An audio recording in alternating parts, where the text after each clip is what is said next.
Ֆիզիկական եւ հոգեկան առողջության հիմքում բժշկական գրագիտությունն է։ Ես առողջ եմ, երբ տեղեկացված եմ։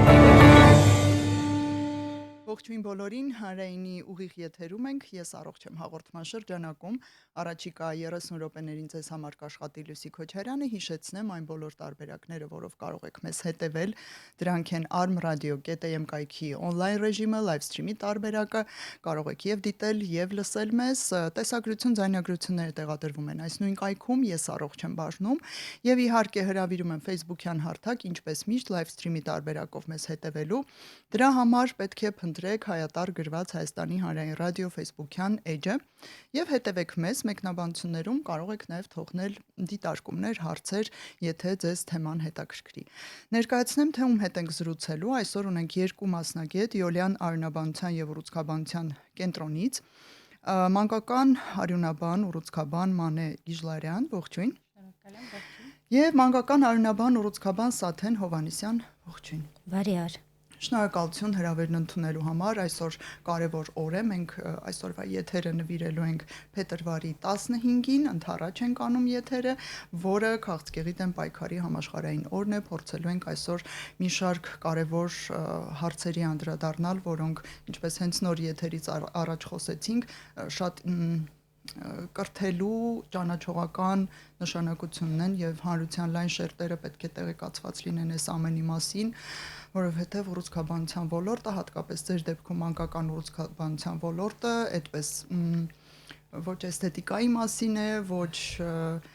դրական բան քիչ կա, չնայած մենք այսօր կփորձենք մի քիչ դրական շեշտադրումներով խոսել եւ հուսադրող։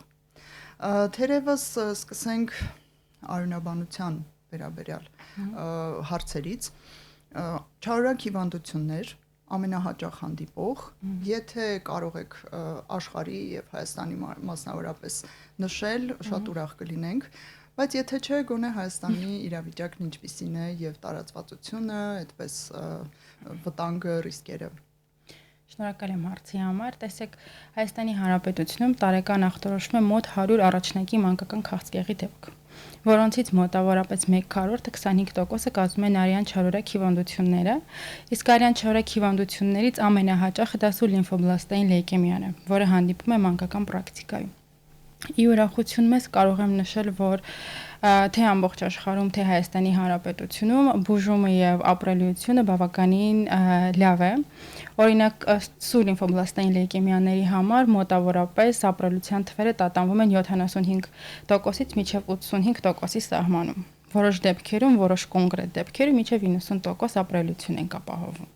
Ինչպես Հայաստանի Հանրապետությունում, այնպես էլ ամբողջ աշխարհում։ Իսկ սա ինչի հաշվին է, օրինակ, վաղ ախտորոշման, գանգատների եւ ազդանշանների վաղ դրսեւորման եւ ըստ այդմ վաղ ախտորոշման կարող եք նկարագրել։ Տեսեք, իրականում ի տարբերություն սոլիդ ուռուցքների, սուր լեյկեմիաների պարագայում վաղ թե ուշ ախտորոշում որպես այդպիսին իրական դեր չի ունենում։ Այստեղ կարող եմ նշել արդեն բուժման մոտեցումների, բուժման նորարարական մոտեցումների ներդրմամբ պայմանավորված Հայաստանի Հանրապետությունում մեր բուժումները իրականացվում են միջազգային ստանդարտներին համապատասխան, այսինքն մենք իրականացնում ենք բուժումը լավագույն պրոտոկոլներով, լավագույն բուժական սխեմաներով։ Այսօր Հայաստանի Հանրապետությունում բացի քիմիոթերապիայից երեխաների բուժման համար հասանելի են ինչպես թարգետ թերապիան, թիրախային թերապիան, իմունոթերապիան, որոնք բավականաչափ թանկ են, ինչու՞ չէ նաև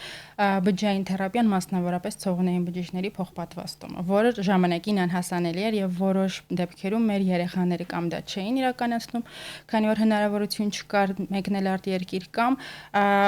մեծ դժվարություններով հասնում էին արտերկիր, որպեսզի կարողանան այդ բուժումը ստանալ եւ առողջանալ։ Վերջին քանի տարիների մասին է խոսքն այ որ դուք ասացիք արդեն հասանելի են, մոտավորապես որքան ժամանակ մենք կարող ենք Հայաստանում այս բոլոր հարցերը լուծել եւ ճուղել այլ երկրներ։ Ինչ վերաբերվում է բուժման նորական մոտեցումների հասանելիությանը, կարող եմ նշել, որ վերջի տասնամյակում թարգետ թերապիան արդեն իսկ հասանելի էր, իսկ վերջի ոսկրածուծի փոխպատվաստումը արդեն հասանելի է 2021 թվականից։ Թարգետ թերապիայի մասին իդեպ վերջերս հաճախ ենք լսում, որպես նորաձև, եթե այդպես կարելի ասել, բնականաբար այստեղ դասական իմաստով նորաձևության մասին չէ խոսքը, բայց շատ առաջադեմ վերջին այսպես որպես մեթոդ։ Կարող եք նկարագրել, ինչ է նշանակում target թերապիա եւ ինչով է այն տարբերվում ավելի հին, ավելի ավանդական մեթոդներից։ Քիմիոթերապիայի պարագայում, երբ օգտագործում ենք այդ դեղորայք, ազդեցություն է ունենում ինչպես չարորակ բջջի վրա, այնպես էլ առողջ հյուսվածքների դեմ։ Իսկ ինչ վերաբերում է target թերապիային, այն կոնկրետ ազդեցություն է ունենում այդ ուռուցքային բջջի վրա եւ աշխատում է միայն ուռուցքային բջջի մակարդակով։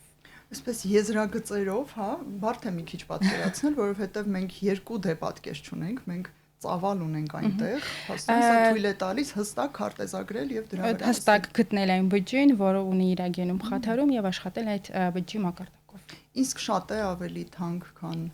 սովորական թերապիա։ Բավականաչափ թանկ է, այո։ Եվ քանի որ թանկությունից էլ խոսեցինք, Հայաստանում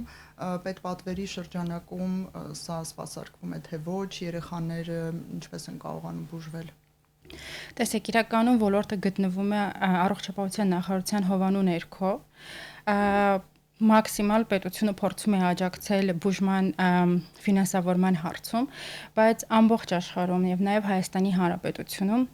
բուժումը բավականաչափ թանկ է։ Օրինակ, միջին մեկ ստանդարտ դեպքի օրինակով կարող եմ ասել, սուր լիմֆոբլաստային լեյկեմիայի ամենաթեթև բուժման սխեմաների վրա ծախսվում է միջինում 25 միլիոնից մինչև 30 միլիոն դրամ, որը բավականաչափ թանկ է եւ պետությունը այդ հնարավորությունները չունի վերցնելու իր վրա։ Այստեղ արդեն մեզ օգնության են գալիս ֆոնդերը ու այս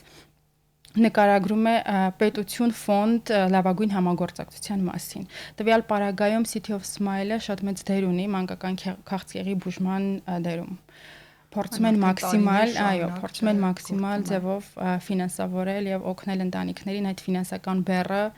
թոթափելու իրենց ուսերից։ Եվ եթե վերադառնանք արյան չարորակ հիվանդություններին առհասարակ, կարող ենք հիմա նշել գանգատները, դրսևորումները, ինչին պետք է ուշադիր լինեն ծնողները եւ հասկանան, որ արդեն պետք է բժշկի դիմել։ Արյան չարորակ հիվանդությունների դեպքում չկան կոնկրետ նշաններ, որոնք որ հստակ կփաստեն արյան հիվանդությունների մասին։ Կան նշաններ, օրինակ գունատությունը, հոգնածությունը, թուլությունը, ոտքերի ցավը, կապտուկները, որոնք ամենահաճախն են հանդիպում լեյկեմիաների պարագայում, բայց ուզում եմ նշել, որ այդ գանգատները կարող են լինել նաև ցանկացած ինֆեկցիաների կամ բակտերիալ վարակների դեպքում։ Եվ հիմա դուք ինչ նկարագրում եք, այսպես վիրուսների ժամանակ է լինում տարբեր այլ հիվանդությունների նշան։ Եվ այդ ոչ բոլոր գանգատների դեպքում է, որ պետք է մտածել արդեն արյան չարորակ հիվանդությունների մասին։ Լավ, այդ դեպքում դիմել, ով կկարողանա տարբերակիչ ախտորոշում չեմ ասում, բայց գոնե կասկածել, որ այստեղ գործ ունենք հենց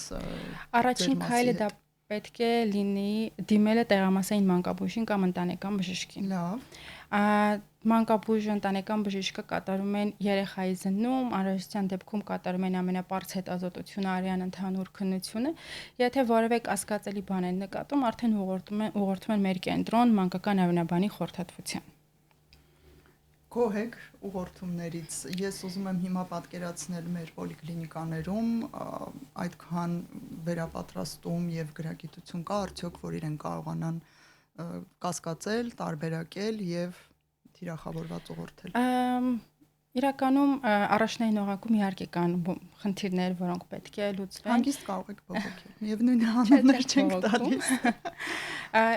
Կարող եմ նշել, որ հիմնականում ընտանեկան բժիշկները կամ տեղամասային մանկաբույժները գերզգուշավորություն են դրսևորում ու երբեմն նաև անհարկի կարող են ուղղորդել մանկական արյունաբանի խորհրդատվության, բայց դա շատ ավելի լավ է, քան շատ ավելի լավ է ուղղորդել կոնկրետ մասնագետի ու ավելի վստահ լինել դրված ախտորոշմանը, քան թերանալ եւ մատելի արանքով նայել։ Իսկ եթե արդեն ձեզ մոտ են հասել բուժառուները, ինչ հետազոտություններով եք դուք հաստատում կամ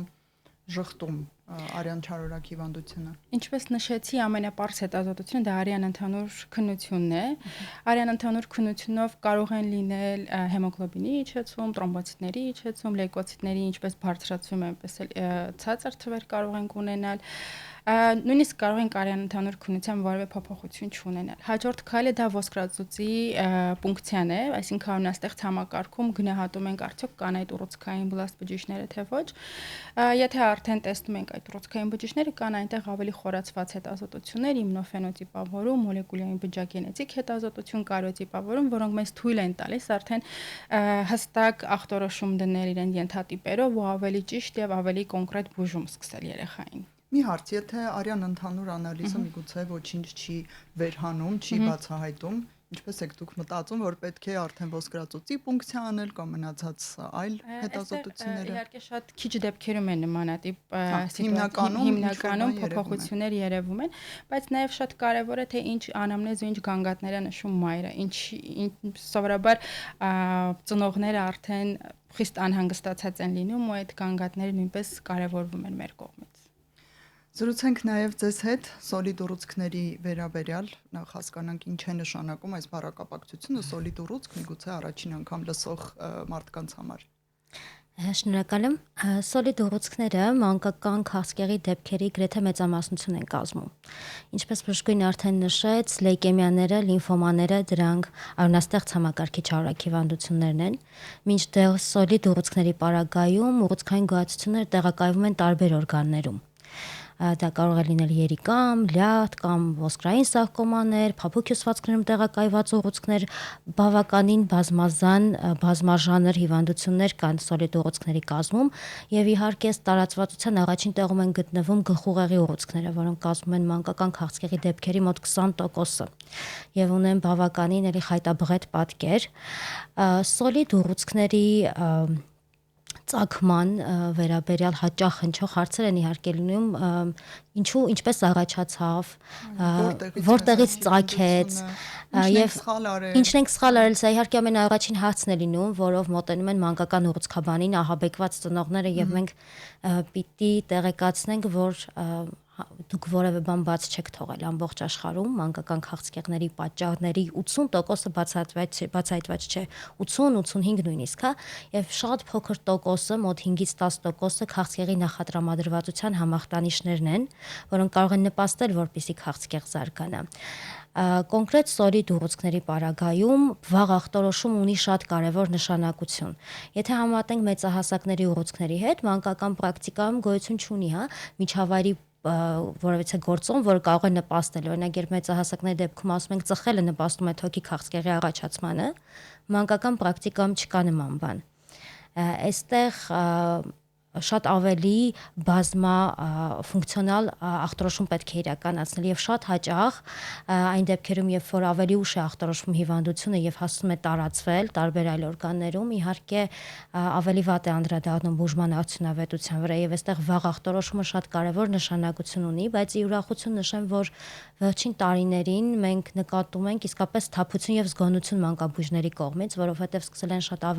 առնչվել մանկական քաղցկեղի դեպքերի հետ եւ մենք եւս շատ լուսավորչական աշխատանք ենք տարել այդ ուղղությամբ, տարբեր ձեռնարկներ, վերապատրաստումներ։ Իհարկե երբեմն մի քիչ չափազանցված էլ սա կարող է դիտվել, բայց բնական է սոլիդ ուռուցքների պարագայում ավելի լավ է ավելի վաղ ախտորոշել, քան ուշ։ Թեև ուշացած դեպքեր իհարկե լինում են, ոչ միայն Հայաստանում, այլ նաեւ ամբողջ աշխարհում, եւ այստեղ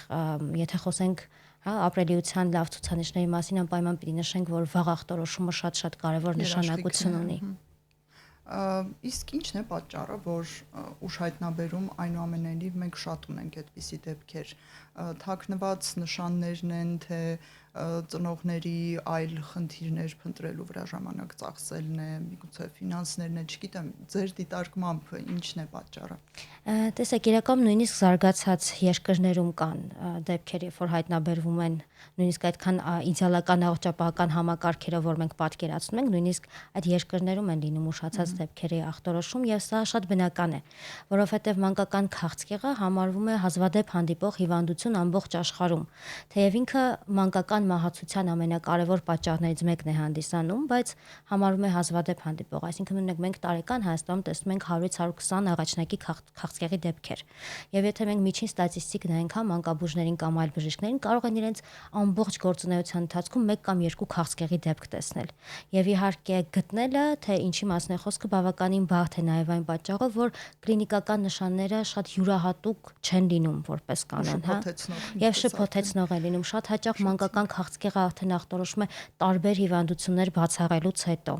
Օրինակ, ուշադրության արժանի նշաններից կարող է լինել քաշի անհասկանալի անկումը, բայց ամեն քաշի անկում չէ, որ պատճառ կարող է լինել, հենց պատճառը կարող է լինել քաղցկեղը կամ օրինակ տենդը, որ բոլոր պատճառները հնարավոր հերկվել են, ինֆեկցիոն, աուտոիմուն կամ տարբեր այլ բորբոքային հիվանդություններ,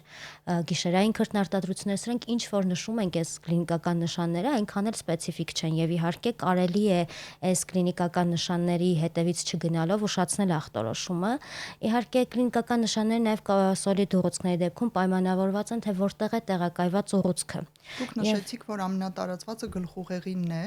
այստեղ մենք նշաններ ունենում ենք, թե իհարկե ունենում ենք գլխուղեղի ուռուցքների պարագայում դրանք կարող են լինել փսխումներ, սրտխաղնոցներ, գլխացավեր, որոնց դեպքում իհարկե առաջի զննումը իրականացնում է նյարդաբանը, բնականաբար, երբ որ մի քիչ ավելի երկար ենք գնում այդ ախտանիշների հետևից, արդեն MRT հետազոտությամբ հստակ կարելի է տեսնել այն գոյացությունը, որը որ պատճառ է հանդիսանում։ Կոնկրետ օրինակ երիկամի ուռուցքների դեպքում արյունամիզությունը կարող է լինել առաջին նշանը, բայց սա կարող է նաև բացակայել, այսինքն շատ հաճախ մենք կլինիկայում տեսնում ենք դեպքեր, որ ծնողը նշում է, որ մի քանի օրվա ընթացքում որովայնը սկսեց մեծանալ։ Եվ սա հնարավոր չի ավելի վաղ տեսնել բնականաբար, երբ որ սկսում են արդեն աճել, ճնշել այլ օրգաններին, այդ ժամանակ մենք տեսնում ենք կլինիկական դրսևորումներ։ Իսկապես ցավալի է, երբ ծնողը ահաբեկված մոտենում է եւ չկա որևէ մեղավորություն, որևէ պատճառ, որևէ բացատրություն, որ կարելի է տալ եւ այսպիսով մի փոքր գոնե հանգստացնել ծնողների տագնապը։ Եթե նշաններին շարունակենք անդրադառնալ, կարող եք երկրորդ եւ երրորդ հորիզոնականներն էլ նշել ըստ տարածվածության, զուտ ուղղակի որ մեզ լսող ծնողները ուշադիր լինեն եւ այս առումով էլ տեղեկացված։ Առաջինում գլխուղեղն է, հաջորդ երկուսը Հաջորդ ամենատարածված ուռուցքներից է, մենք այդպես ենք անվանում էքստրակրանիալ, այսինքն արտագլխուղեղային ուռուցքներից մեկը նեյրոբլաստոման է, որը հանդիսանում է մակերիկա միջավայրակ գոյացություն, եւ նեյրոբլաստոմաները իրենք առհասարակ իրենցից ներկայացնում են բավականին հիվանդություններ, բավականին մեծ հետերոգեն խումբ, այսինքն կլինիկական դրսևորումները ելի կարող են շատ բազմազան լինել։ Եվ սա հետաքրքիր հիվանդությունների մի խումբ է, որի ժամանակ երբեմն հիվանդությունը ինքնին կարող է ռեգրեսիայի ենթարկվել, այսինքն ինքնին հետ զարգանալ։ Եվ հենց այդ նպատակով էլ մանկական ուռուցքաբանության մեջ առանձնապես սկրինինգներ չեն ներդրվում կոնկրետ նեյրոբլաստոմաների պարագայում։ Նեյրոբլաստոմաների ժամանակ իհարկե պայմանավորված է կրկնեմ նորից տեղակայմամբ, հետո հիմնականում տեղակայված է լինում հետ որովայնամզային շրջանում։ Օրինակ մենք կլինիկական նշաններ կարող ենք տեսնել հատկապես այն դեպքում, երբ արդեն ուռուցքը սկսում է ճնշել ողնուղեղը։ Համապատասխանաբար իհարկե քայլքի փոփոխություն, կաղություն, բայց ամենահաճախ հանդիպող նշանը, որը մենք տեսնում ենք որովայնային ուռուցքների դեպքում, ոչ միայն նեյրոբլաստոմաների, այլ նաև օրինակ հեղմինոկյան ուռուցքների, Վիլմսի ուռուցքի ժամանակ դա որովայնի չափերի մեծացումն է, այսինքն ծնողը շոշափում է շոշափվող պինդ կոնսիստենցիայի գոյացություն եւ այստեղ ամենահասարակ սոնոգրաֆիկ քննությունը արդեն իսկ խոսում են նրա մասին, որ գոյություն ունի ուռուցք եւ իհարկե դիմում են մեզ հետագա մնացած հետազոտությունները իրականացնելու նպատակով եւ ստադիավորումը դնելու, բուժման պլանը մշակելու։ Երևի թե լիմֆոմաները առանձնացնեմ նաև ըստ տարածվածության, որոնք մանկական ուռուցքաբանության ամենալավ բուժվող հիվանդություններից մեկն են համարվում։ Օրինակ Հոջկինի լիմֆոմայի պարագայում մենք ունենք մոտ 90% ապրելիություն եւ Հայաստանը եւս ունի նմանատիպ բարձր ապրելիության ցուցանիշներ, կամ ոչ Հոջկինյան լիմֆոմաները, որոնք եւս բավականին լավ ապրելիության ցուցանիշներ ունեն, նշեմ, որ որոշակի լիմֆոմաների պարագայում, օրինակ ոչ Հոջկինյան բեղկիտի լիմֆոմայի պարագայում, ծնողը անգամ կարող է նշել, որ որովայնի գոյացությունը 24 ժամում կրկնակի մեծացավ։ Սրանք են ագրեսիվ տեսակի լիմֆոմաներն են, որոնք շատ արագ են դրսևորվում, այսինքն այս պարագայում արագաճող ուռուցքների դեպքում ուշացած ախտորոշում ավելի հազվադեպ է լինում։ Իսկ գործիքային հետազոտություններից բացի սոնոգրաֆիայից իհարկե, ուրիշ ինչ է սովորաբար նշանակվում այստեղ MRT-ն, ՀՏ-ն, դեր ունեն թե ոնց։ Հա, իհարկե, սոլիդ ուռուցքների ախտորոշման գործումը եւ թե ամենաշատ գործիքային հետազոտություններն են կիրառվում, ճառագայթային գործիքային հետազոտությունները, իհարկե մեզ համար անփոխարինելի դեր ունի կատե քննությունը, որովհետեւ այն մեզ հնարավորություն է տալիս պոլիօգան կատե քննությունը վերից վար նայելու ինչ է կատարվում օրգանիզմում, որովհետեւ մենք ոչ միայն պիտի պարզենք որտեղ է տեղակայված ուռուցքը, այլ նաեւ պիտի փորձենք պարզել որքան է տարածված թոքերի համար, թոքերում գնահատելու համար մետաստազներ կան թե չէ, կատեն համարվում է անփոխարինելի հետազոտություն։ Ստանդարտ է այստեղ։ Էմերտեն իհարկե եւս հաճախ իրականացում է հատկապես գլխուղեղի ուռուցքների պարագայում կամ օրինակ երբ ստադիավորման խնդիր այլևս չունենք, փուլավորումը նշված է, հիմնական օջախը կարելի է էմերտեով հսկել եւ նաեւ տեսնել ինչ փոփոխությունների է ենթարկվում եւ շատ կարեւոր նշանակություն ունի պետկատե հետազոտությունը եւ շատ ուրախ նշում եմ, որ արդեն հասանելի է Հայաստանում պետկատե քննությունը, եթե չեմ սխալվում, 4 տարի կլինի, որ հասանելի է։ Մինչ այդ այս հետազոտության համար մենք ստիպված ենք լինում երեխաներին ուղարկել արտերկիր,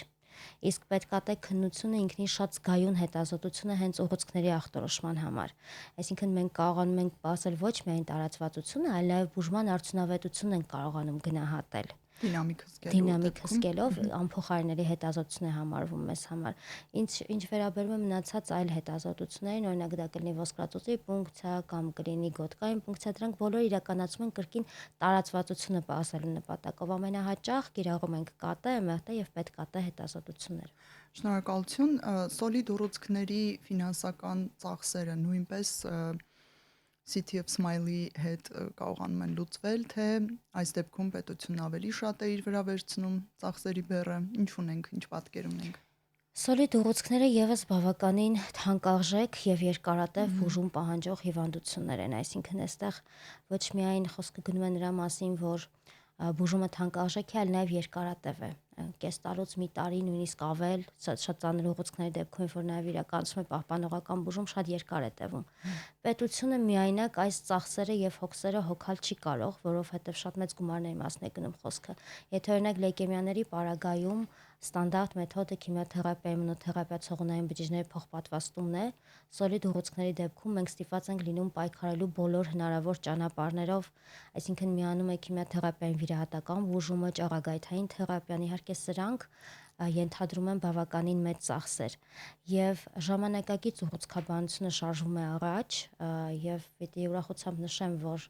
եթե իսկապես համատենք մեծահասակների քաղցկեղի հետ ամբողջ աշխարհում մանկական քաղցկեղի ապրելիությունը գլոբալ ապրելիությունը 80% է։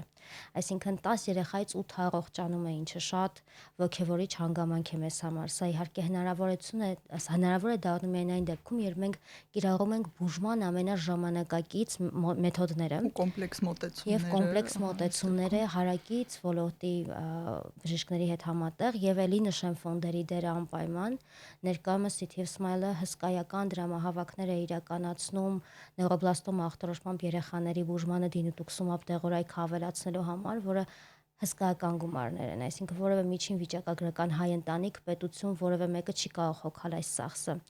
Պիտի նաև նշեմ HFC հիմնադրամը, օրինակ Հայաստանում մենք հաճախ ունենում ենք խնդիր պրոտոնային թերապիայի, որը հասանելի չի, եւ դիմում ենք հիմնադրամներին բավականին արագ եւ օպերատիվ կերպով կազմակերպում են եւ երեխաները կարողանում են բուժման այն մեթոդները, որոնք այս պահին մեզ մոտ հասանելի չեն, ստանան արտերկրում։ Եվ բնական է, որ պետական հոգացությունը միայն բավարար չէ եւ ոչ միայն Հայաստանում, այլ նաեւ ամբողջ աշխարհում։ Եթե մենք մեզ համատում ենք այլ զարգացող երկրների հետ, տարբեր կոնֆերանսներին, երբ խոսում ենք հիմնական խնդիրներից, շատ հաճախ մենք զգում ենք, որ այդ մեծ խնդիրները մենք չունենք։ Եվ չունենք, որովհետև այդ ֆինանսական հարցերում մեզ օգնում են լուծելու հիմնադրամները։ Մենք կարողանում ենք մեզ թույլ տալ բուժման ժամանակակից մոտեցումներ, որոնք շատ զարգացող երկրներում հնարավոր չէ թույլ տալ։ Այստեղ փոքր երկրի էֆեկտն էլ է մի փոքր հոգուտ մեզ աշխատում եւ ֆոնդերի օգնությամբ աստորեն շատ կյանքեր են իսկապես փրկվում, սա միֆ չէ, սա մոլորություն չէ, սա հենց այնպես չենք մենք ամեն անգամ խոսում։ Շնորհակալություն այս կարևոր տեղեկության համար։ Վերջին րոպեներին հասցնենք նաև արյան փոխպատվաստման մասին խոսել, որովհետև այստեղ էլ շատ էլի թյուրըմբռնումներ կան, մարդիկ լսում են այս արտահայտությունը, բայց ավելի շատ վախենում են, քան տեղյակ են իրականում ինչ է այն եւ երբ է կատարվում, ով կուզի ներկայացնել, երևի Դուք Տեսեք, ցողունային բջիջների փոխպատվաստումը դա իրականացում է ոչ միայն արյան չարորակ հիվանդությունների դեպքում, այլ դա ցուցված է որոշ արյան բարորակ հիվանդությունների դեպքում, ինչու՞ չէ նաև սոլիդ ուռուցքների որոշ հիվանդությունների դեպքում, իմունոդեֆիցիտների դեպքում, ինչ վերաբերվում է արյան չարորակ հիվանդությունների, մասնավորապես լեյկեմիաների բուժման դեպքում, դա իրականացվում է այն դեպքում, երբ որ հիվանդությունը ի սկզբանե քիմիոթերապիայի նկատմամբ ռեֆրակտոր է, այսինքն մենք ստանդարտ բուժման եղանակներով որևէ արդյունք չենք ստանում կամ չենք ստանում այն արդյունավետությունը, որը կուզենայինք։ Իհարկե, ցողունային բջիջների փոխպատվաստումը դա տարիներ առաջ երազանք էր Հայաստանում Հայաստանի համար, Հայաստանի թե բժիշկների համար, թե հիվանդների համար, ովքեր որ դրա կարիքը ունեին։ Եվ կարող եմ նշել, որ առաջի քայլերը արվել են 2016 թվականին իմ ավագ գոլեգաների կողմից, սկզբից սկսել են աուտոփոխպատվաստման, իրականացրել են առաջի փոխպատվաստում 2018 թվականին նեյրոբլաստոմայով երեխայի, այնուհետև սկսվել է արդեն մեծահասակ հիվանդների շրջանում աուտոփոխպատվաստում եւ մինչ օրս արդեն իրականացվել է ավելի քան 100 աուտոփոխպատվաստում։ Իսկ ինչ վերաբերվում է ալոգեն փոխպատվաստումն, այսինքն երբ դոնոր է հանդիսանում քույրը, եղբայրը կամ հարազատներից որևէ մեկը, դա հասանելի է Հայաստանի Հանրապետություն 2021 թվականից։ Ու կարող եմ թարմ հաստորեն հնարավորություն է սա։ Ինչու է բարդ համարվում սա ամենաբարդ միջամտություններից մեկը։ Բարդ միջամտություն է համարվում, որովհետև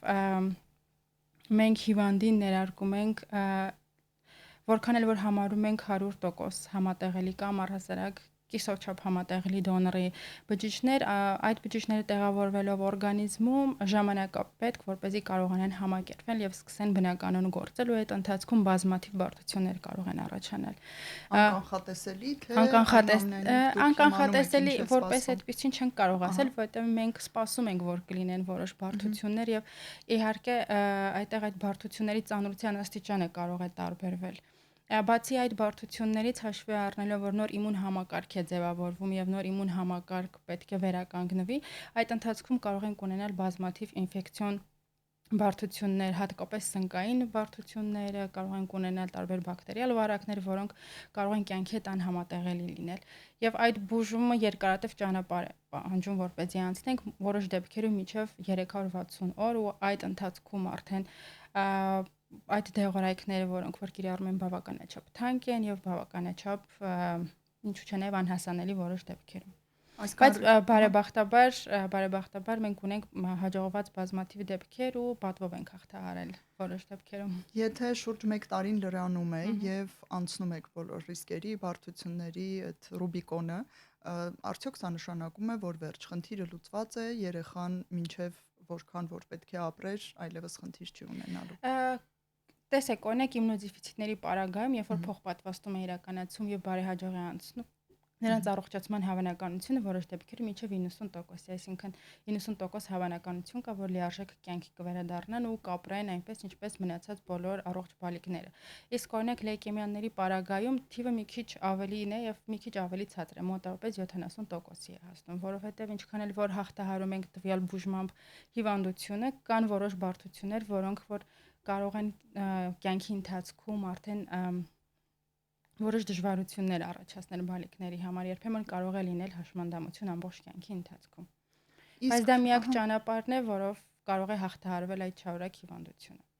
Իսկ բարեհաջող անցնելու դեպքում կրկնվելու հավանականություն կա եւ որքան տարի են օրինակ հսկվում այս երեխաները մեծանալու ընթացքում, ինչ դինամիկ հսկողություն է այստեղ պարտադիր։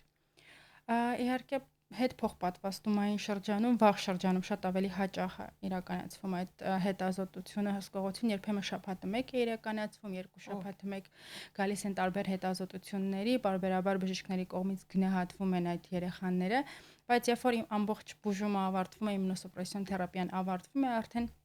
ավելի ուշ կարող են գալ 3 ամիսը 1, 6 ամիսը 1 ու ուրախություն մեզ կարող եմ նշել, որ մենք ունենք Խաղցկեղը վերապրասների կլինիկա, որտեղ արդեն ոչ միայն փոխպատվաստում անցած բալիկներ, այլ նաև սուլինֆոբլաստային լեյկեմիայով բուժում ստացած, նաև սոլիդ ուռուցքների բուժում ստացած երեխաները գնում եւ հսկվում են այդ կենտրոններում։ Եվ վերջին րոպեն օգտագործենք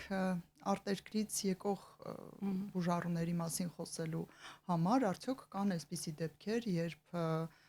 իմանում են Հայաստանի նորամուծությունների, նորարարական մեթոդների մասին եւ օրինակ արժեք ու որակ օպտիմալ համադրության համար գալիս են հենց այստեղ են բուժումն իրականացնում։ Այո, նմանատիպ դեպքեր ունեցել ենք եւ այս պահին էլ ունենք։ Օրինակ կարող եմ բերել մեր առաջի համագործակցությունները 2021 թվականին, երբ առողջապահության նախարարության, Յուլիան Արոնաբանության եւ ուռուցքաբանության կենտրոնի, իտալական Cure to Children Fund-ի, գերմանական DKMS-ի եւ City of Smile-ի համագործակցության արդյունքում Աֆրիկայից 6 մանկաղաձև բջջային անեմիայով երեխա տեղափոխվեց Հայաստանի Հանրապետություն, բացարձակապես անվճար իրականացվեց նրանց ցողունային բջիջների փոխպատվաստումը եւ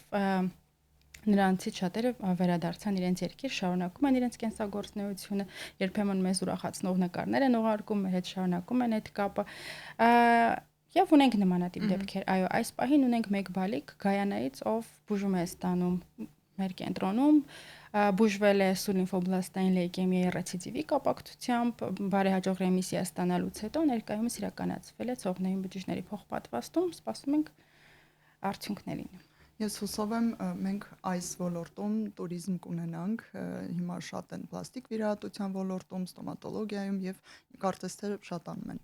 ճյուղերը, ինչի համար ես շատ ուրախ եմ։ Շնորհակալություն այս եթերի համար, շատ ինֆորմատիվ էր, շատ ճանաչողական էր։ Մենք զրուցեցինք Յուլիան արյունաբանության եւ ուռուցքաբանության կենտրոնի մասնագետներ, մանկական արյունաբան ուռուցքաբան Մանե Գիժլարյանի եւ մանկական արյունաբան ուռուցքաբան Սաթեն Հովանեսյանի հետ ձեզ համար աշխատեց Լուսի Քոչարյանը։ Հուսամ էլի որևէ կարևոր թեմայի շուրջ կհանդիպենք այս տաղավարում։ Ցտեսություն բոլորին։ Ֆիզիկական եւ հոգեկան առողջության հիմքում բժշկական գրագիտությունն է։ Ես առողջ եմ, երբ տեղեկացված եմ։